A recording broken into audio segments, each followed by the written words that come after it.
Salut mes amis et tous les internautes partout où vous nous suivez, partout dans le monde. Mon nom c'est Elihu Edouard Beya, pasteur de Victoire Tabernacle à Mbujimaï, RDC, Kasaï Oriental. J'ai pensé m'entretenir avec vous aujourd'hui sur comment prévenir l'AVC. Étant donné qu'il y a beaucoup de gens ces derniers temps qui sont victimes de cet accident mortel, nos proches, nos bien-aimés, et il y a eu vraiment ces derniers temps une recrudescence de cet accident. Premièrement, j'aimerais d'abord détailler ce que c'est que l'AVC. L'AVC, c'est un accident vasculaire cérébral qui survient lorsque la circulation sanguine dans le cerveau est interrompue par un vaisseau bouché ou un vaisseau interrompu. Quelles sont les causes de cet accident vasculaire cardiaque ou comment pouvons-nous l'éviter? J'ai essayé de regrouper les différentes causes que nous allons nous efforcer de pouvoir les éviter. Premièrement, nous devons éviter le sédentarisme.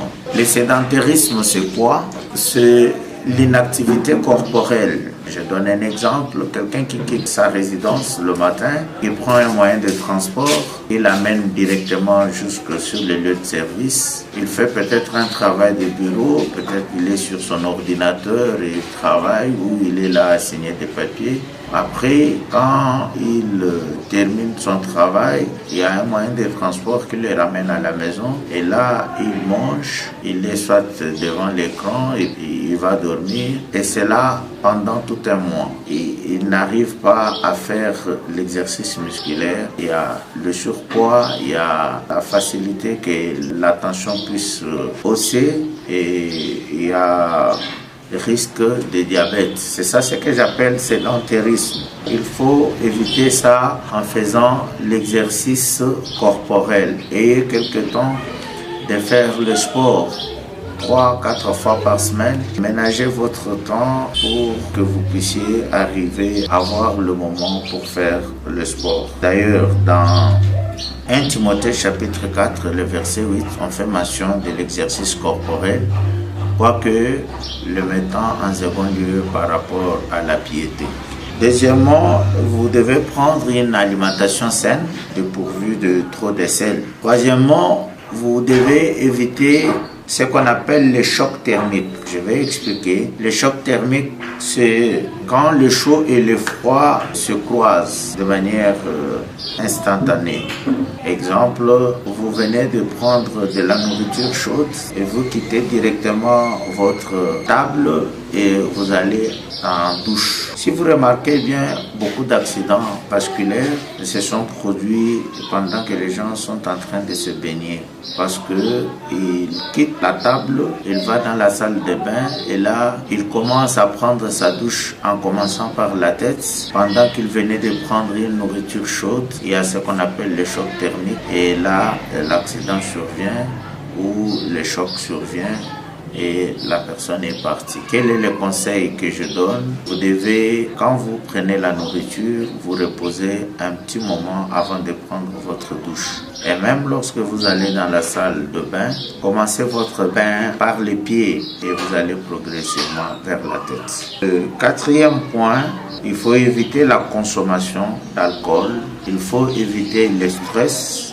éviter la drogue, éviter la colère, l'anxiété, les querelles et les tensions nerveuses. Là, je vais essayer de détailler un peu en prenant bien entendu la parole de Dieu. Parce que je sais qu'au moment où je parle ici, il y en a beaucoup qui passent par des périodes difficiles. Peut-être que vous avez perdu un être cher. Peut-être que quand vous êtes allé chez le médecin, il y a eu un diagnostic qui vous a tourmenté. Essayez de relativiser le fait. Dans 1 Corinthiens 10-13, il est dit « Aucune tentation ne vous est survenue qui n'ait été humaine. Dieu qui est fidèle ne permettra pas que vous soyez tentés au-delà de vos forces, mais avec la tentation, il préparera aussi le moyen d'en sortir afin que vous puissiez la supporter. Donc, quelle que soit la chose qui vous est parvenue, essayez de gérer ce stress, essayez de gérer cette situation difficile de manière à ce que vous ne puissiez pas plonger dans ce qui est vraiment mauvais.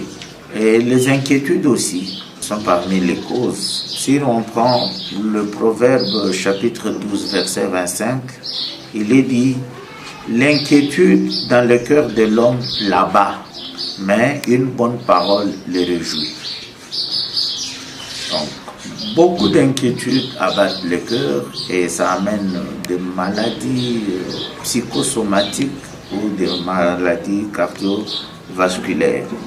Dans 1 Pierre chapitre 5 verset 7, il est dit ceci: « Déchargez-vous sur lui de tous vos soucis, car lui-même prend soin de vous. » Donc, quels que soient les soucis que vous pouvez avoir, ne les portez pas vous seul, déchargez ça sur le Seigneur Jésus-Christ. Il va vous aider et il va alléger ce fardeau.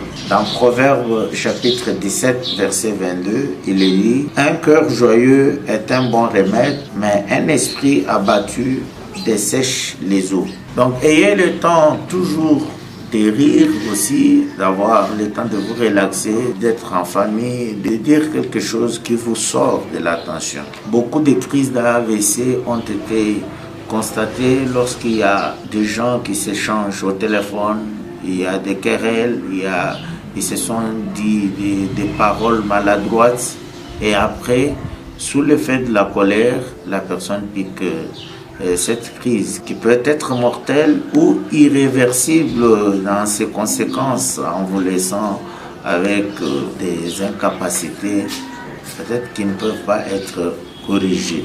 Là, je donne le conseil de Frère Branham dans le message « Le Dieu qui est riche en miséricorde », prêché le 19 janvier 65 au paragraphe 89.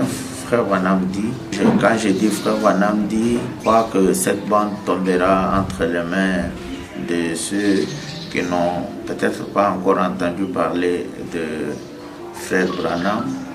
Frère Branham est le prophète de cet âge. Suivez ce qu'il dit et regardez si ce qu'il dit est à côté ou pas. Il dit, Dieu s'intéresse à tout ce qui ne va pas, à tout ce que vous envisagez. Quelle que soit votre condition sociale, Dieu s'intéresse à vous. Vous êtes son enfant et il est riche en miséricorde. Il veut prendre soin de vous. Quelle que soit la période par laquelle vous êtes en train de passer, Dieu prend soin de vous. Que la peur quitte vos esprits, que vous soyez serein, que Dieu vous aide à résoudre tous vos problèmes en toute sérénité et qu'il puisse éloigner de vous cet accident mortel qui n'est pas bon pour la santé. Que Dieu vous bénisse. À la prochaine fois. Donc, cette vidéo pourra aider plus d'une personne. N'hésitez pas de la partager à vos proches et n'évitez pas en tout cas d'en faire une large diffusion. Merci.